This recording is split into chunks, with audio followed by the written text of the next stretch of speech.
Senior صحافی اور تجزیہ کار جاوید چودھری کے مطابق روہید خان پاکستان کے ٹاپ بیوروکریٹ تھے۔ مردان میں پیدا ہوئے، 1949 میں سول سروس جوائن کی اور ملک کے تمام اہم ترین عہدوں پر تعینات رہے۔ انتہائی پڑھے لکھے، ظریف اور خوش شکل تھے۔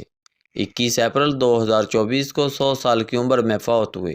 سن 1971 میں جب پاکستان ٹوٹ رہا تھا تو یہ وفاقی سیکرٹری اطلاعات تھے۔ صدر یحییٰ خان اور ان کی وسکی پارٹی سے ان کی روزانہ ملاقات ہوتی تھی۔ مشرقی پاکستان کے سرنڈر کا معاہدہ اور ملک ٹوٹنے کی اناؤنسمنٹ بھی روہید خان نے تیار کی تھی۔ مجھے سن 2000 کے بعد ان سے متعدد مرتبہ ملاقات کا موقع ملا۔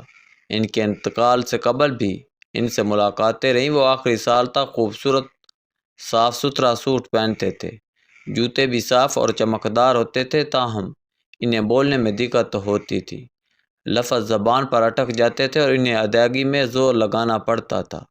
لیکن اس کے باوجود ان کی یادداشت بے انتہا اچھی تھی۔ انہیں دوسری جنگ کے واقعات تک یاد تھے۔ میاں نواز شریف اور آصف علی زرداری کی کرپشن کی کہانیاں بھی سناتے تھے اور جنرل مشرف اور عمران خان کے مقتوں کے قصے بھی۔ آخری دنوں میں عمران خان سے بہت مایوس تھے۔ ان کا کہنا تھا قدرت نے اسے پاکستان کو تبدیل کرنے کا موقع دیا مگر اس نے اسے بری طرح برباد کر دیا۔ یہ پاکستانی تاریخ کا پہلا سیاستدان تھا جسے فوج میں زبردست پذیرائی حاصل تھی۔ یہ اسے استعمال کر کے ملک کی سمت درست کر سکتا تھا مگر اس نے چن چن کر بے وقوف اپنے گرد جمع کر لیے اور ان سب نے مل کر ملک کا بیڑا غرق کر دیا۔ وہ 1971 کے سانیہ کے خفیہ داستانیں بھی سنایا کرتے تھے۔ ان کا کہنا تھا مشرقی پاکستان نے ہم سے جلد یا بددیر الگ ہونا ہی تھا، لیکن یہ اس خوفناک طریقے سے الگ ہوگا اور جاتے جاتے پاکستان کے گلے میں جنگ میں ہار کا طوق ڈال جائے گا، یہ کسی نے نہیں سوچا تھا۔ لہٰذا جب مشرقی پاکستان کی علیحدگی کی خبر آئی تو ملک میں ایک بھی ایسا شخص نہیں تھا جس کی آنکھوں میں آنسو اور حلق میں بین نہ ہو۔ لوگ گلیوں میں لیٹ لیٹ کر رو رہے تھے۔ وہ صدمہ آج تک ہماری نسل کے سینے کا داغ ہے۔ میں نے ان سے پوچھا، سر 1970 میں ملک میں آپ جیسے سینکڑوں سمجھدار، تجربہ کار اور ذہین لوگ تھے۔ فوج میں بھی عقل مند اور بہادر لوگ تھے۔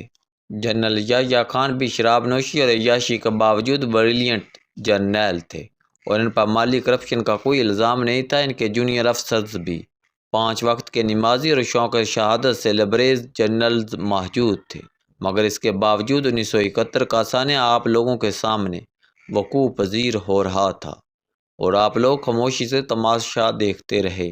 آپ میں سے کسی کو توفیق نہیں ہوئی۔ وہ درمیان میں آئے اور جنرل یحییٰ خان، شیخ مجیب الرحمن اور ذوالفقار علی بھٹو کو ایک میز پر بٹھا دے اور ان تینوں کے درمیان موجود دیواریں گرا دے۔ جنرل یحییٰ خان نے یا مشرقی پاکستان میں آپریشن کا فیصلہ کیا تو کیا فوج میں اس وقت ایک بھی ایسا جنرل موجود نہیں تھا جو آرمی چیف کو اس کے بھیانک نتائج کے بارے میں بتا سکے؟ یا جب ذوالفقار علی بھٹو نے مینار پاکستان پر کھڑے ہو کر اعلان کیا تھا، میرا جو M&A ڈھاکہ جائے گا میں اس کی ٹانگیں توڑ دوں گا۔ اس دور میں قومی اسمبلی ڈھاکہ میں ہوتی تھی اور وفاقی حکومت اسلام آباد میں۔ اور کیا پورے ملک میں کوئی ایک بھی ایسا سمجھدار سیاستدان، بزنس مین اور بیوروکریٹ نہیں تھا جو شیخ مجیب الرحمن کو سمجھا سکتا؟ آپ لوگ اگر اس وقت ایکٹو ہوتے تو شاید پاکستان ٹوٹنے سے بچ جاتا۔ آپ لوگوں کی معمولی سی کوشش نے ہمارے 92,000 فوجی اور سویلین بھارتی جیلوں سے بچ سکتے تھے۔ ہماری فوج میدان میں ہتھیار پھینکنے کی بے عزتی سے بھی محفوظ رہ سکتی تھی اور بنگلہ دیش اور پاکستان کے درمیان نفرت کی دیوار بھی کھڑی نہ ہوتی۔ ہم الگ الگ ہونے کے باوجود ایک دوسرے کے بھائی بھائی رہتے۔ میرا لمبا سوال سن کر روہید خان نے لمبی سی آہ بھری اور فرمایا، ہم ریٹائر لوگ 50 سال سے ایک دوسرے سے یہ سوال پوچھ رہے ہیں۔ میں آج صبح بھی اپنے آپ سے پوچھ رہا تھا، روہیداد، تمہارے سامنے ملک ٹوٹ رہا تھا اور تم اپنی نوکری بچا رہے تھے۔ مشرقی پاکستان میں لوگ مر رہے تھے اور تم ریڈیو پاکستان ٹیلی ویژن اور اخبارات کے ذریعے جھوٹی خبریں پھیلا رہے تھے۔ تم اپنے عوام اور خود کو دھوکہ دے رہے تھے۔ تم خدا کو کیا منہ دکھاؤ گے؟ میں روز اپنے ضمیر کی عدالت میں پیش ہوتا ہوں اور میرے اندر سے میرے حق میں کوئی دلیل نہیں نکلتی۔ ہاں، البتہ مجھے کبھی کبھی محسوس ہوتا ہے قدرت نے شاید اس وقت ہماری عقل پر تالے ڈال دیے تھے۔ اس نے ہماری سوچنے سمجھنے اور عمل کرنے کی صلاحیت سلب کر دی تھی۔ ہمیں نظر آ رہا تھا لیکن دکھائی نہیں دے رہا تھا، ہمیں آوازیں آ رہی تھی لیکن سنائی نہیں دے رہا تھا، لہٰذا اصل پاکستان ہم سے الگ ہو گیا۔ وہ رکے، لمبا سانس لیا اور بولے، پاکستان ہم مغربی پاکستانیوں نے نہیں بنایا تھا۔ پنجاب، فرنٹیئر، سندھ اور بلوچستان کا تشکیل پاکستان میں کوئی اہم کردار نہیں تھا، لاہور کا صرف اتنا کنٹریبیوشن تھا۔ قرارداد پاکستان منٹو پارک میں پاس ہوئی تھی اور بس، ہم سب پاکستان کے بینیفیشری ہیں۔ اصل کمال بنگالیوں کا تھا، انہوں نے مسلم لیگ بھی بنائی تھی اور ملک کے لیے مالی، سماجی اور جانی قربانیاں بھی دی تھی۔ وہ لوگ اخلاقی، سماجی اور علمی لحاظ سے بھی ہم سے بہتر تھے اور آبادی میں بھی ہم سے زیادہ تھے۔ تاریخ میں پہلی مرتبہ اکثریت نے اقلیت سے الگ ہونے کا فیصلہ کیا۔ اکثریت نے اقلیت کے خلاف موومنٹ چلائی اور اقلیت نے اکثریت کے خلاف ملٹری آپریشن کیا۔ مجھے آج محسوس ہوتا ہے بنگالیوں نے ہم سے الگ ہو کر ٹھیک ہی کیا تھا، ورنہ آج تک وہاں دھرنے چل رہے ہوتے یا پھر مارشل لا ہوتا۔ مجھے روحید خان کے الفاظ نے ہلا کر رکھ دیا۔ یہ ایک ایسے 100 سالہ بزرگ کے الفاظ تھے جس نے بڑی شاندار زندگی گزاری تھی۔ جو ملک کے اہم ترین واقعات کا عنی شاہد بھی تھا، وہ اس وقت زندگی کی ہوس سے آزاد ہو چکا تھا۔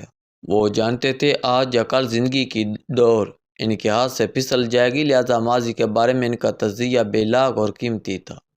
ان کا کہنا تھا قدرت جب کسی قوم کو برباد کرنا چاہتی ہے تو یہ ان کی صحابہ نے اقتدار کی عقل معاف کر دیتی ہے، یہ ان کی سمجھنے بوجھنے کی صلاحیت چھین لیتی ہے۔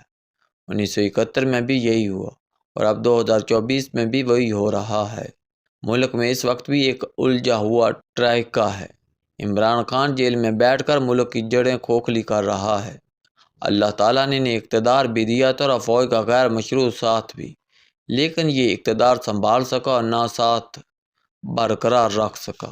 عوام اس کی تمام تر حماقتوں کے باوجود آج بھی اس کے ساتھ کھڑے ہیں۔